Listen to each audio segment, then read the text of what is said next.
Guys, I'm going to begin the teardown of the motor for the supercharger install. As you can see, I already took the exhaust manifolds out. I swapped in the Cook's long tube headers. I've removed the coil pack brackets. I took those as part of the exhaust install. I was going to wait a while, but I've decided just to go for it. You know, tear the motor down as far as I need to. Then I'll put the blower case on with the fuel injectors, fuel rail. I also need to swap the valve covers because I got the painted LSA ones that I need to put on. But so far, all I've done was disconnect some of the electronics. I removed any gas that was in the fuel rail by pressing the purge valve on the end there, pushed a little screwdriver in, caught any gas that came out of that. Now there still will be some in the fuel rail. I know when I disconnect I'll probably spill a little bit more, but yeah, I tried to depressurize it. Basically, just gonna take the intake manifold off. To continue with the teardown, I need to remove the brake booster brake line, vacuum line off the back of the manifold. I'm gonna disconnect the Evap purge solenoid, which is over here, and then the evaporator line on the back of the firewall.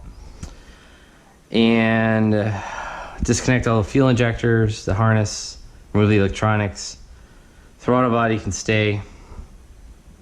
That really should be about it. So once I get all the stuff disconnected, I will do an update. Okay guys, I got the intake manifold off as well as the throttle body. Like I said earlier, I disconnected all the fuel rail. Disconnected the fuel rail from the gas line going back to the tank. I used a fuel rail quick disconnect tool. I disconnected the fuel injectors. As you can see, I got the harness on both sides of the cylinder head. I disconnected the brake booster vacuum line. I actually disconnected it from the booster itself and not from the manifold.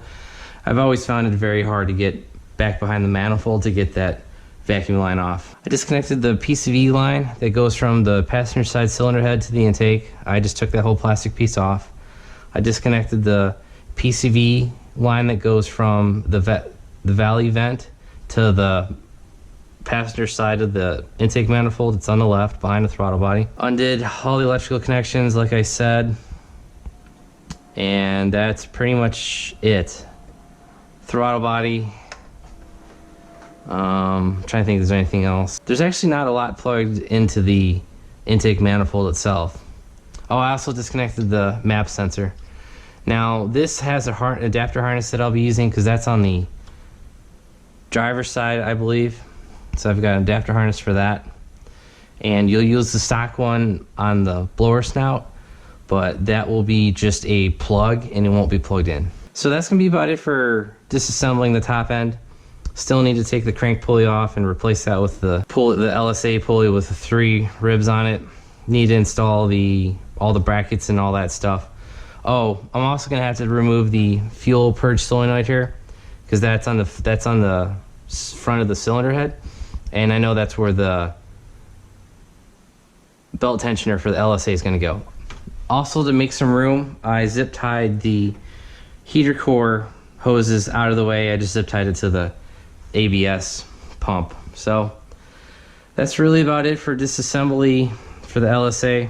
Okay guys, I'm doing one of the last preparation steps for the blower before I install it on the car. I have decided to replace the gaskets on the bottom of the motor. The stock ones were pretty smushed, and you know, since the car's apart, I was like, well, might as well just replace these gaskets. These gaskets are like, I think they were 40 bucks for the set, maybe between 30 and 40 bucks for the set. And these are actually riveted to the cylinder head. So what you do is you take a small drill bit, drill out the holes and pull the gasket up, and it'll bring the rivet head up with it. Didn't have any problems with either side, so just be careful because this is aluminum. Cleaned up the mounting surface with some detailer. You probably could clean it up a little bit better, but this is going to be under the blower, or this, you know, bottom side of the supercharger, so no one's going to see it. The gasket surfaces are clean at least. So what you're going to do is rivet this to the cylinder head. On the driver's side, there's this locating dowel pin, whatever you want to call it, and that relief is not cut into the LS3 cylinder heads. It's on there for the LSA, but not the LS3. Tried to cut it at an angle to get it as close to the supercharger surface as I could, and it's actually sitting below the gasket, so we should be fine because it's not protruding above the gasket. Use the Dremel on that, and you know that I'm not sure if that's steel or what, but like it cut through real quick. You could clean it up probably a little bit better, but like I said, since it's below the surface of the gasket, it should be fine. So the next step is going to be to rivet the gasket to the supercharger. I got to do the passenger side, and then this should be ready to install in the car. Okay guys, I have the lower supercharger, the blower case itself installed. Haven't torqued the bolts yet, but what I did was I took the protective tape I had on the blower and the cylinder heads, I took that off, placed the supercharger in place. I had to bend the cylinder port, vent port right here. This is a coolant steam tube. And as you can see, I also had to bend the fuel line. What I did was I just put a socket on it and I very slowly bent it up and coming toward the supercharger, because that is a ZL1 Fuel Line, and that's going to plug in right here to the fuel system. So this is the first step. I also got the throttle body on, put all the bolts in. Next I'm going to put the fuel injectors in, then the isolator, orange gasket, and then the lid itself. Okay guys, I have the supercharger pretty much sealed up. I still need to torque down the lid bolts. The supercharger lower bolts are 44 inch-pounds and then 89 inch-pounds. Convert that to your, my torque wrench is in foot-pounds, so just divide everything by 12, and I round up. I think one of the numbers was 7.4. I rounded up to 7.5 foot-pounds for the final pass, which that's not going to make a huge difference. I'm going to do the fuel rail like I said. I've got 60-pound injectors per hour. Stock LSA is like 52 pounds, so since I'm going stock pulley, stock headers, since I'm going stock pulley, cold air intake, and the long tubes, I think the 60 pounds should be good enough, and I have a ZL1 fuel pump in the car, it's stock, so that should all be fine and dandy. I'll have to see about, maybe I'll have to go with the bigger injectors in the future, but for now I think the 60 pounds should be fine. Those are leftover from the Corvette. I did when I did the LS9 cam, that CNC ported heads and the Cook's long tube. That's actually where I got those 60-pound injectors. I bought those like 2 or 3 years ago, used them for a year, and then I put the E-Force, actually 2 years, then I put the E-Force on that car, and that car has 850 pound per hour injectors, so a lot more. Well, that's got a cam, ported heads. This is more of a stock application with minor bolt-ons, so 60 pounds should be good. ZL1 fuel pump, which is stock like I said. The only thing I got to do now is do the plumbing. I still need to do the front accessory drive. I was gonna pull the pulley, but I kind of got carried away. I put the blower in the car and as mock-up. Well, yeah, that led me to install the supercharger, install the hat, put the orange gasket in. Now I'm gonna do the fuel rails. I did the fuel line, so I kind of got carried away. But honestly, for this crank pulley, the supercharger is really not gonna be in the way. Now, if I started putting the front accessory, the third, actually this is the third belt. If I'd put the supercharger belt on here, I'd probably run into some things, but if I have to, I'll just pull the throttle body off. That'll give me, 5 inches of clearance. But I think I should have enough room for everything else. So last thing I'm gonna do to the car is the LSA valve covers, but since I took the time to paint those, I'm gonna put those in last, like I said. Got all the conversion harnesses. The only thing I might have a problem with is the Evap purge solenoid. Since I got that on a trade-in deal, a bulk deal, because I bought a bunch of parts from one guy and he included that. I ordered the ZL1 purge solenoid line going from the firewall to to the solenoid, but I just don't think it's gonna work. I may order the CTS-V one. I saw that on, it's either G8 forum or the SS forum, and we'll go from there. If the ZL1 won't work, I'll just sell it on eBay.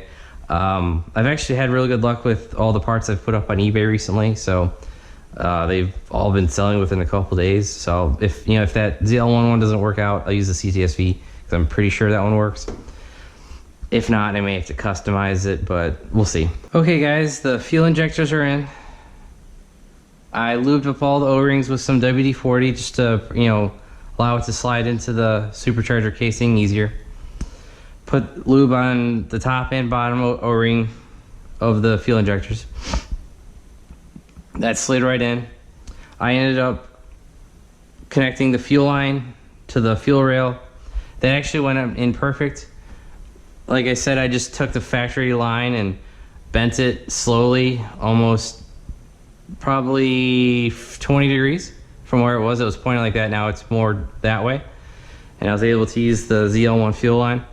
So that's hooked up. Now, I could have used I think I can use the LS3 fuel rail bolts for the LSA fuel rail on here, but they are it's a stud. Like it's got the bottom screw, the nut, and then a stud on top of it, a screw stud on top of it. And I'm not running the LSA, the ZL1 or the CTS-V cover, so I may just swap those out for a aftermarket like button head bolt. I'm gonna go to Lowe's, take the LS3 fuel rail bolts with me and see if that works. I think they should, but I'll probably go with some kind of aftermarket for that. I still need to torque the lid down, but nothing's really in the way. All the bolts are pretty accessible. The back ones I'm gonna have to almost do by hand because getting a torque wrench back there under the cowl, that's gonna suck. So the Evap purge solenoid still have to do. Still need to do the crank pulley, the front accessory drive. But for today's update, I also installed the ZL1 brake booster line. I got this just because I wanted it to look kind of factory, and it hooks up to the front. It connects to the fuel rail, and then it goes right into the SS brake booster. So that is a bolt on. The fuel rail, sorry, the fuel line, the ZL1 fuel line is a bolt on with that minor move of the fuel line from the body. I ordered a custom heat exchanger because I have the ZL1 heat exchanger, but for it to work on the G8 and the SS, you gotta move a bunch of shit. My car's an automatic, so the transmission cooler is in the way. The windshield washer container is in the way. The bottle for that's in the way. So yeah, the trans cooler and the windshield washer fluid are in the way. I looked into it, buying an aftermarket trans cooler, you're looking into 100, 150, 200 bucks in that. Fabbing up some kind of windshield washer tank, that's at least $50 to $100. So I mean, you're already $200-300 bucks into just moving shit for the heat exchanger. So I decided, I'm like, you know what? I went and bought SCG Motorsports. I'll have a link in the description below. They custom make a bolt-on ZL1 type heat exchanger for the SS. It fits behind the stock bumper. You don't have to move anything. I might have to trim some of the plastic aero stuff under here, to run the coolant lines, but that's nothing too crazy. So that I'm still waiting for that. I way made a lot of progress today. I wasn't expecting to get this far. I was like, I'll just work on it a little bit, and yeah, I went from no intake manifold to having the blower to having the ZL1 lid, the fuel lines, the fuel rail, so and then even the brake booster hooked up. So that's gonna be it for today. Hope you guys enjoyed this update. Have a good one. Thanks for watching my video. Don't forget to like it, and if you haven't already, please subscribe.